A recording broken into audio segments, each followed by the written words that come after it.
Government की तरफ से इन्होंने आज नया बंदा भेज दिया था। 10 दफा जज साहब के कहने पे उन्होंने हाजिरी की, जो है अटेंडेंस की, साइन भी नहीं करके गए। जज तो बंग हो गए ना, तो ये छुपते नजर आएंगे आपको। इसके गले में इसके हाथों फंदा डल गया है। अस्सलाम वालेकुम, मैं हूं गुलफाम चौधरी। आप देख रहे हैं IRK न्यूज़। मैं मौजूद हूं इस वक्त एंटी करप्शन कोर्ट के बाहर, जहां पर इमरान रियाज खान के केस की हियरिंग थी। अभी जो है समाअत मुकम्मल हुई है। DG एंटी करप्शन यहाँ पर पेश नहीं हुए। अदालती अहकामात को उन्होंने पाँव तले रौंदा है और उनको अदालत की तरफ से मुसलसल 4 दिन से बुलाया जा रहा है, लेकिन वो यहाँ पर पेश नहीं हुए। अभी वो वकला से गुफ्तगू भी करते हैं, उनसे जानते हैं केस में क्या पेशरफ्त हुई है। हमारे साथ रही है। अभी पहले तो 3 उसमें हुई है हेयरिंग, सबसे सुबह, फिर दोपहर को इन्होंने टाइम दिया 12:30, फिर उसके बाद अब 2 घंटे की हेयरिंग हुई है। और मियाँ अली इशफाक ने क्या दबंग किस्म का, और गवर्नमेंट की तरफ से इन्होंने आज नया बंदा भेज दिया था, additional prosecutor general Abdul Samad साहब को।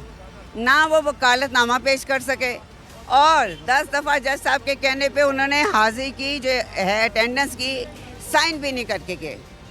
आप समझ लें, ये सिर्फ डिलेइंग टैक्टिक्स हैं। तो ये बताइएगा कि इनकी बदनीयती, इनकी बदउनवानी कब तक चलती देख रहे हैं? बात सुने जी, जिस दिन जज दबंग हो गए ना, जज आइन कानून के मुताबिक फैसला देने लग पड़े दलेरी, जुर्रत, बहादुरी से, तो ये छुपते नजर आएंगे आपको। देख लीजिएगा आप। इसी कोर्ट के अंदर सनम जावेद खान का केस भी ज़ेर समाअत है। उनकी जमानत का फैसला भी महफूज है और यकम को दोबारा उनकी पेशी है। तो क्या लगता है कि वो मरियम नवाज जब वो गवर्नमेंट में नहीं थी, उन्होंने तब असर रसूख का इस्तेमाल करके बाहर नहीं आने दिया, वो वज़ीर आला बन गई हैं, तो क्या देखते हैं? बात सुने, इसके गले में इसके हाथों फंदा डल गया है। इसकी एक स्टेटमेंट के औरतों के साथ जुल्म नहीं होना चाहिए। बाहर बैठ के कहना कुछ और है, एज अ CM कहना और है।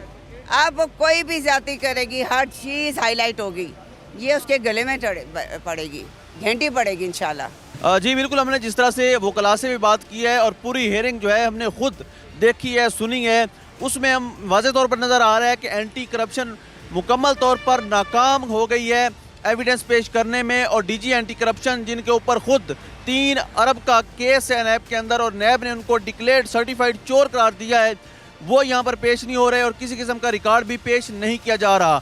मुसलसल इस केस को डिले करने के बहाने इस्तेमाल किए जा रहे हैं। अल्लाह पाक वतन अजीज़ का हामी और नासिर हो। पाकिस्तान जिंदाबाद। अभी पहले तो 3 उसमें हुई है हेयरिंग, सबसे सुबह, फिर दोपहर को इन्होंने टाइम दिया 12:30, फिर उसके बाद अब 2 घंटे की हेयरिंग हुई है। और मियाँ अली इशफाक ने क्या दबंग किस्म का, और गवर्नमेंट की तरफ से इन्होंने आज नया बंदा भेज दिया था, additional prosecutor general Abdul Samad साहब को। ना वो वकालतनामा पेश कर सके, और 10 दफ़ा जज साहब के कहने पे उन्होंने हाजिरी की, जो है अटेंडेंस की, साइन भी नहीं करके गए।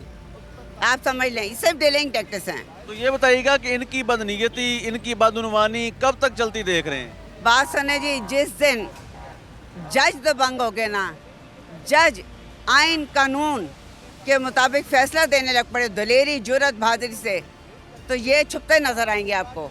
देख लीजिएगा आप। इसी कोर्ट के अंदर सनम जावेद खान का केस भी ज़ेर समाअत है। उनकी जमानत का फैसला भी महफूज है और यकम को दोबारा उनकी पेशी है। तो क्या लगता है कि वो मरियम नवाज जब वो गवर्नमेंट में नहीं थी, उन्होंने तब असर रसूख का इस्तेमाल करके बाहर नहीं आने दिया, वो वज़ीर आला बन गई हैं, तो क्या देखते हैं? बात सुने, इसके गले में इसके हाथों फंदा डल गया है। इसकी एक स्टेटमेंट के औरतों के साथ जुल्म नहीं होना चाहिए। बाहर बैठ के कहना कुछ और है, एज अ CM कहना और है। अब वो कोई भी ज्यादती करेगी, हर चीज़ हाईलाइट होगी, ये उसके गले में पड़ेगी, घंटी पड़ेगी इंशाल्लाह।